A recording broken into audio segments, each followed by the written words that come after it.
Were you a homeowner in 2008? Did you watch your home values crash? Did you watch the neighbor down the street sell or buy a home for a fraction of what your home was worth in your head, what you had a loan for, what you had appraised value for? Do you remember that feeling? I remember that feeling. I was a homeowner in 2008. Welcome back to Real Life and Real Estate. We're going to talk about that feeling and how that compares to what we're seeing happen right now.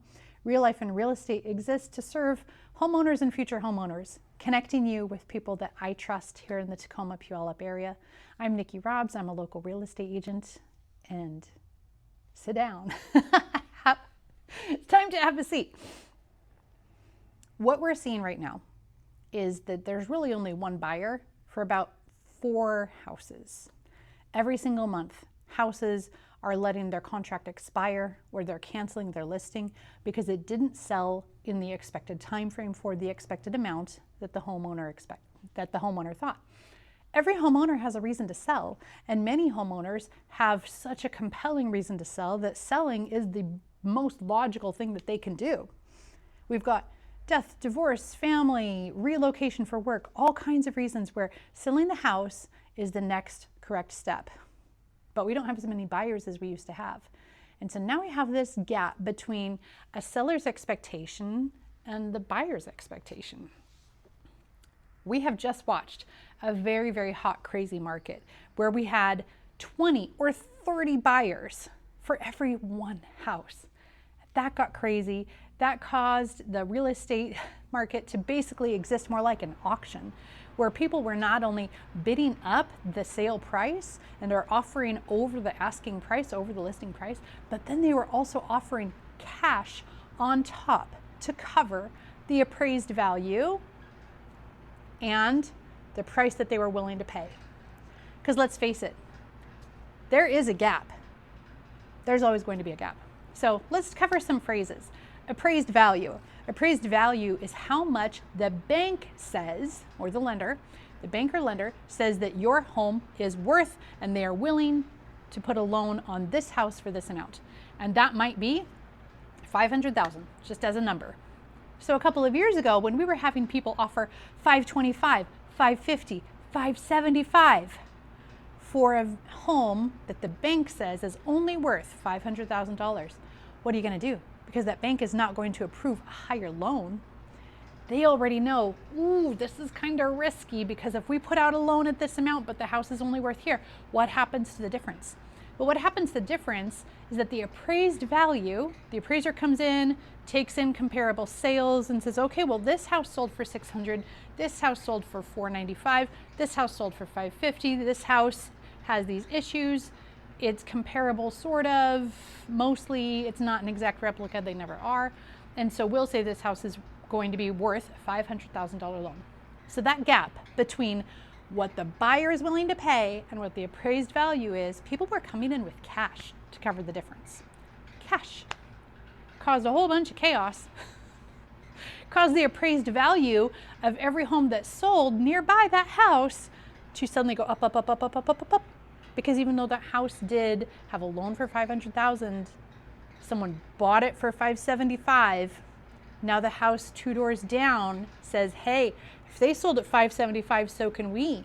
Because someone will see that comparable sale on that comparable house in a comparable neighborhood, and that will cause all the appraised values to go up. That's why your property taxes went up. It just is. We had incredible demand and not nearly enough supply. And it kind of happened overnight, as you all remember. Now we're in the aftermath of that, where the buyers are not chomping at the bit to go buy houses. We have not just interest rates, but we also have market instability and job issues. And so buyers are being wary. They're being frugal. They're saying, you know what? I don't have to buy. I'm actually pretty happy with my $2,000 apartment. That's not too bad. There's many reasons where buying does make sense for these renters, and there's many reasons why it does not make sense. Go ahead and stay put, not a big deal, just wait. But some people were waiting, and they have said, ooh, if prices just came down 10% beyond what they were last year, then I would buy. Well, guess what? The situation you're waiting for is right now. Because we talked about appraised value. The lender says this house is worth this much and this is what they're willing to loan on it. What about the buyer's perception of value? Because what we have got going on right now is a house that was listed for maybe $600 last year. And if it was on the market today, it might be listed at $550, $525. It is 10% lower than last year. So if you want that same house, you're going to have almost the same interest rate. The 1 year difference from last year to this year, if your credit score is the same, it is very possibly the same mortgage. Maybe. That's the kind of year it's been. You might be the only buyer for the whole neighborhood. Kind of got your pick of homes. If there's 3 listings, you might be the only person viewing them. But is it what you want? Your perception of value is what means the most. Are you willing to say, I'm willing to get a loan for $525, and no matter how much these 3 homes are listed for, this is what I'm comfortable with. This is what I think your home is worth. So almost doesn't matter. The appraised value, if it was done last year or the year before, that was at that time in that market. And if you refinanced at that time, the bank is still saying, yeah, we did an appraisal, we did a refinance, you're gonna have to pay. This is how it goes. If you did not, if you refinanced, in the 2s and 3s, then you have seen the wild fluctuation from your Redfin or your Zillow email, whatever is coming to you, and saying, your house is worth this much. And then 6 months go by, oh, maybe it's worth this much. Oh, maybe it's worth this much. It is changing. It absolutely is changing. Because every time a house sells, it affects every other sale in the neighborhood.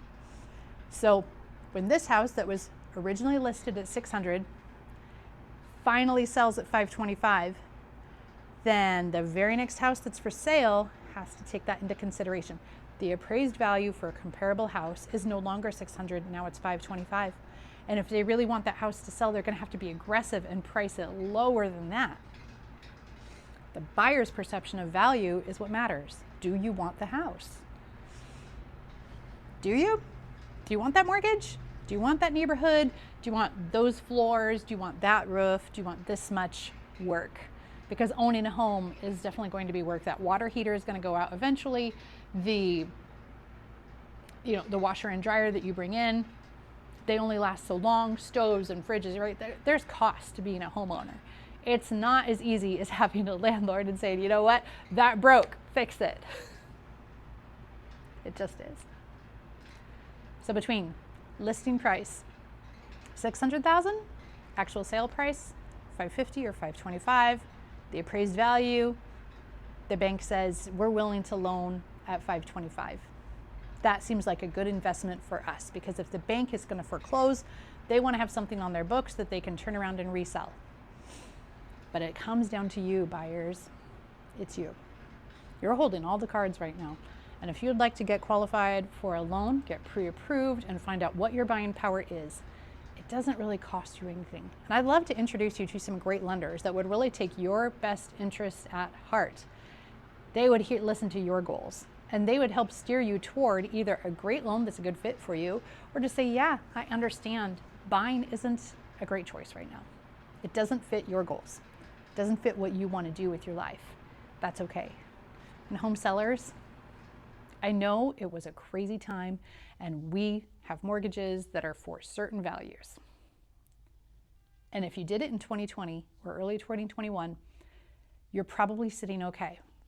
But if you refinanced in 2023, might be time to talk to a lender and just compare the numbers. It won't cost you anything to just compare numbers and have them do the math for you.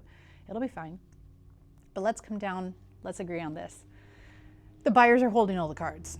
If they want your house, they can pretty much pick the house they want.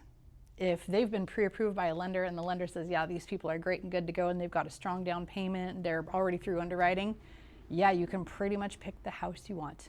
And sellers, it's just not the same thing anymore. Now that's okay, because in 2008, what happened? We had such an influx of subprime loans.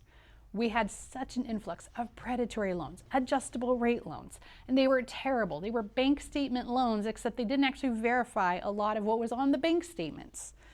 It was crazy. If you'd like a slightly entertaining version of this, the movie The Big Short really explains a lot of it. I've watched it multiple times, and every time they get into the really technical part, I learn something new because I'm not in the mortgage industry. It's not as easy. So bear with me. So from 2008 to 2012, we watched our home values crash. I watched my home value crash. I watched the neighbors with the exact same house, 2 doors down, sell their house, and then it got rented for a long time, and the people who bought it for less than the house sold for in the first place 10 years before. It was a wild time because now my house is underwater, and I have sat with this mortgage and this home value. But you know what? As long as our job didn't change, we were going to be okay. We just had to wait. We had to wait it out. And for those people who had to take the route of foreclosure, move into rentals, declaring bankruptcy, that was a rough time. And if you were a homeowner then, like I was, our memory of that time is very strong, very emotional, very charged.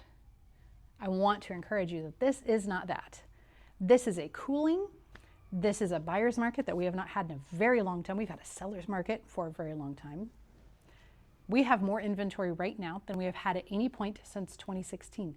And if you were a homeowner in 2016, do you remember? Do you remember? It just looked like hope. It just looked like, oh, the neighbors' houses are selling. They're not foreclosing. They are not turning into rentals. They are not sitting vacant and being a risk for squatters. They are selling. They're just taking a while. And since we went from watching houses fly off the market in 48 hours, didn't even get to put a sign up because we had already accepted an offer. And now we've got months and months and months. Not uncommon to see 60 and 90-day listings without a single decent offer. That's okay. It really is. It's okay. But it does mean that we need to have some realistic expectations. Let's talk.